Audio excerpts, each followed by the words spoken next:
Okay, my case. Ooh, what's the title? Hold on. Okay, my case report is the effect of high intensity laser therapy on trapezius focal myositis. Yeah, I Alright. probably messed that up, but yeah. That's fine. A 55-year-old was referred to a sports medicine clinic. She had left supraclavicular pain, and it was spreading to the neck, ear, and the occiput for about 6 weeks before she went. She felt it during the day, and at night she woke up because of it. The pain was a 9, and she had no previous surgeries or previous injuries.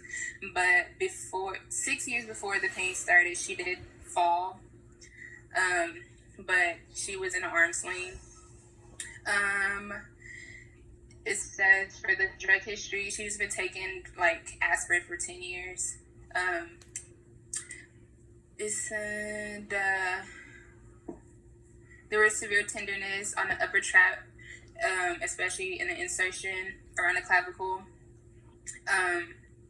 All the ranges, active and passive, were normal and pain-free, but the abduction and forward flexion was painful. They did the special test for the glenohumeral joint, job. I've never heard of the job special test. I don't know. The lift off test, the belly press, Neers, Hawkins, and O'Brien's test, they're all normal. They did MRI, and it was the intervertebral disc was seen at C5 through C6. So for her treatment, they did just a whole bunch of injections and a whole bunch of medicine, and it wasn't working. So they decided to do high laser therapy for it for about where is it at? Sorry.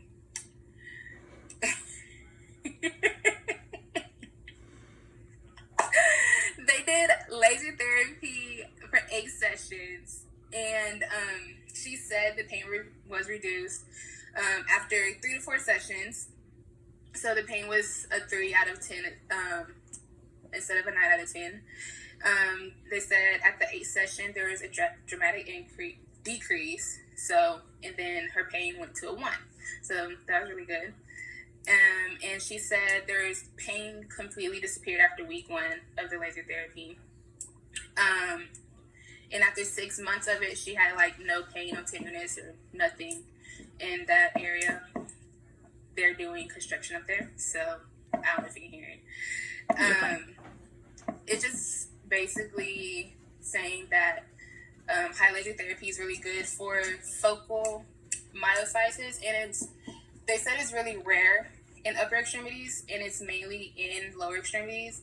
So they're just doing a study of it, and of course there have been studies of high laser therapy for different injuries. Even though she's not athlete, but we still use laser therapy for different injuries. So I mean, it was a cool article.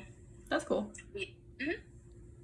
I want to know, was the 8 sessions back to back, or It was it every other day?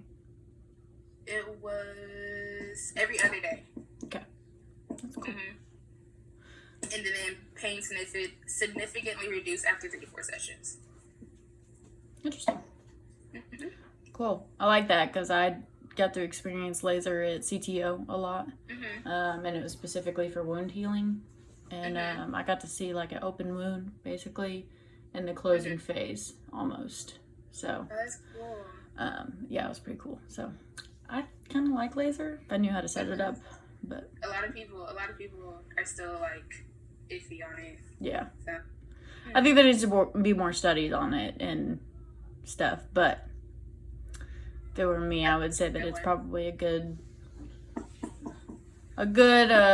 modality for right now, just because I've seen the evidence. So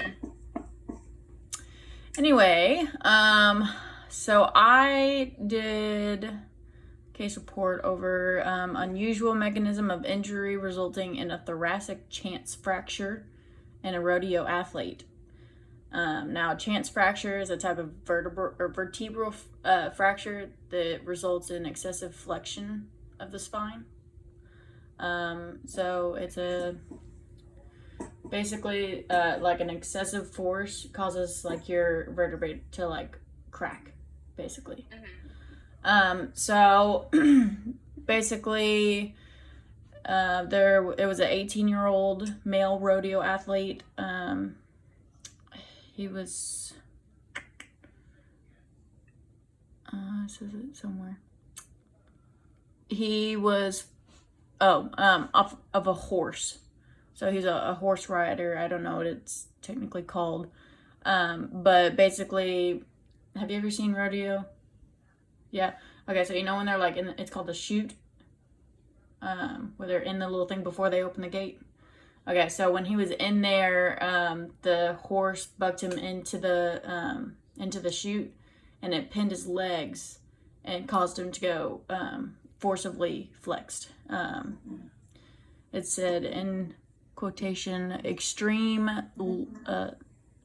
lumbothoracic hyperflexion when it happened. So you're going in and out, so I'm listening to you, but you're just going in and out. Okay.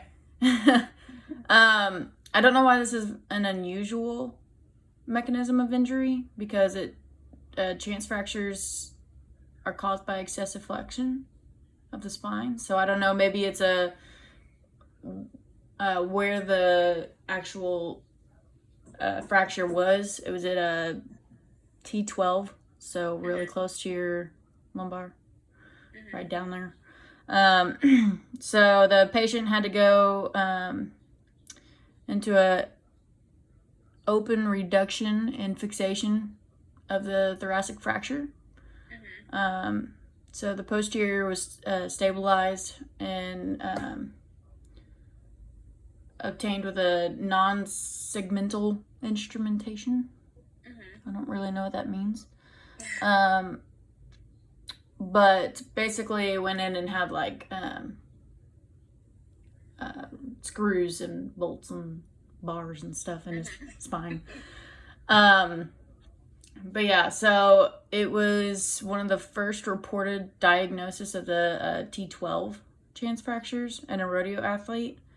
It said that basically something like the back history that, of course, when animals buck, athletes are like forced into different types of positions, obviously, so, and forcefully, so that causes hyperflexion. It said that basically if you're a rodeo athlete, or like someone who's taking care of rodeo athletes, that anytime that they fall or come out and are complaining of anything, like don't rule out a chance fracture. And then, yeah. It said a lot of times that the chance fractures are associated with the like abdominal injuries. It says because of bowel or internal organs may become entrapped above or below, and it like associates with flexion and causes that damage, which I thought was pretty cool. It also says something about a seatbelt type look, so I guess right around your stomach area, where your lower part of the seatbelt goes. It usually has some like bruising from like the internal organs. I was like, that's pretty cool. So I guess that just kind of teaches you not to rule out anything drastic, because he said that he didn't have the normal signs of a normal injury in that area. So, you know, that kind of teaches you that not all injuries are the same. So. The same, like from the book. That's what Luke always says. Yeah. I mean, I agree. But you're right. Yeah, that's true. Yeah. That's cool though. And I think Cheyenne's last week was like hers was over I forgot, it was like something in the shoulder. Mm-hmm. And she was like his didn't show the similar symptoms, so the AT just like ruled it out. Yeah. And she's like, I don't think you should just rule it out because you're not showing the symptoms of that injury, you know? Yeah. So I yeah, agree. that's cool. Yeah. All right, I'm stopping it.